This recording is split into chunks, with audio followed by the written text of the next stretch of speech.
പുതിയൊരു വീഡിയോയിലേക്ക് എല്ലാവർക്കും സ്വാഗതം. ഇന്നൊരു ഗോതമ്പ് കൊണ്ടുള്ള ഒരു പൊളി ആയിട്ടാണ്. അപ്പോൾ എല്ലാവരും വീഡിയോ സ്കിപ്പ് ചെയ്യാതെ കണ്ടു നോക്കുമോ. നമുക്ക് അതിനായിട്ട് നമ്മൾ ഗോതമ്പ് എടുത്ത് വെച്ചിട്ടുണ്ട്. ഇനി മിക്സിയുടെ ഒരു ചെറിയ ജാറിലേക്ക് ഇട്ടിട്ട് ജസ്റ്റ് ഒന്ന് ക്രഷ് ചെയ്തെടുക്കുക. നന്നായിട്ടൊന്നും പൊടിക്കണ്ട, ഒന്ന് ക്രഷ് ചെയ്താൽ മതി. അതിനുശേഷം നമ്മളൊരു മുറത്തിലേക്ക് ഇട്ടതിന് ശേഷം ഒന്ന് പാറ്റിയെടുക്കണം. അതിൻ്റെ ഉമ്മിയൊക്കെ ഒന്ന് കളഞ്ഞു കിട്ടാൻ വേണ്ടിയിട്ടാട്ടോ. അപ്പോൾ അത് മുറത്തിലേക്ക് ഇട്ട് നന്നായിട്ടൊന്ന് പാറ്റി എടുത്തിട്ടുണ്ട് നമ്മൾ. അപ്പോൾ അത് കണ്ടില്ലേ, നന്നായിട്ടൊന്ന് ഉമ്മിയെല്ലാം നമ്മൾ കളഞ്ഞെടുത്തിട്ടുണ്ട്. ഇനി നമ്മൾക്ക് നന്നായിട്ടൊന്ന് കഴുകിയെടുക്കാം. കഴുകി വൃത്തിയാക്കിയതിന് ശേഷം നമ്മൾ അടി കട്ടിയുള്ള ഒരു പാത്രത്തിലേക്ക് ഇട്ട് കൊടുക്കാം കേട്ടോ. നമ്മളൊരു ചെരുവത്തിലേക്കാണ് ഇട്ട് കൊടുക്കുന്നത്.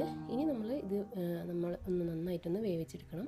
അപ്പോൾ ഇത് ഇട്ട് കൊടുത്തതിന് ശേഷം നമുക്ക് നല്ല തിളച്ച വെള്ളം ഒഴിച്ചിട്ട് നമുക്ക് വേവാൻ ആവശ്യമുള്ള വെള്ളം ഇതിലേക്ക് ഒഴിച്ചെടുത്ത് നന്നായിട്ടൊന്ന് വേവിച്ചെടുക്കാം.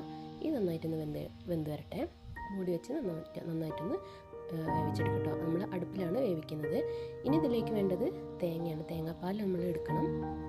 അപ്പോൾ ഇതിൽ നമ്മൾ 2 തേങ്ങ എടുത്തിട്ടുണ്ട്. ഇനി മിക്സിയിലിട്ട് നന്നായിട്ട് ഇതിൻ്റെ തേങ്ങാപ്പാലൊക്കെ എടുത്തിട്ടുണ്ട്. നമ്മൾ 1-ാം പാലും 2-ാം പാലും എടുത്ത് വെച്ചിട്ടുണ്ട്.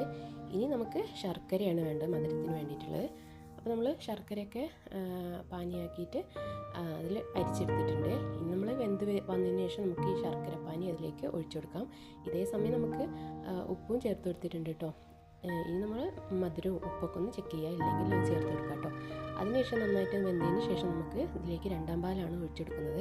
2-ാം പാൽ ഒഴിച്ച് നന്നായിട്ടൊന്ന് തിള വരുമ്പോൾ നമുക്ക് 1-ാം പാൽ ചേർത്ത് നമുക്കിതിലേക്ക് ഇനി കുറച്ച് നമ്മളെ ചുക്ക് പൊടിയും അതുപോലെ തന്നെ ഏലക്കാപ്പൊടിയും കൂടി ചേർത്ത് നന്നായിട്ടൊന്ന് മിക്സ് ചെയ്ത് വാങ്ങി വയ്ക്കാം. ഇനി നമുക്കതിലേക്ക് നെയ്യും അതുപോലെ തന്നെ കിസ്മിസും അതുപോലെ തന്നെ കാഷ്യൂനട്ടും കൂടി വറവിട്ട് ഇതിലേക്ക് ഒഴിച്ചെടുത്താൽ നമ്മൾ ഐറ്റം ഇവിടെ റെഡി ആയിട്ടുണ്ട് കേട്ടോ.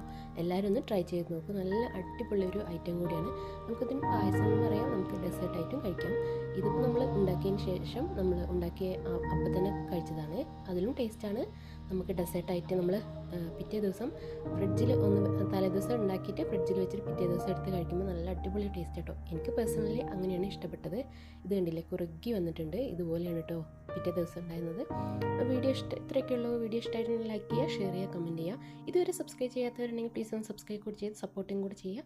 നെക്സ്റ്റ് വീഡിയോ കാണാം. ബൈ.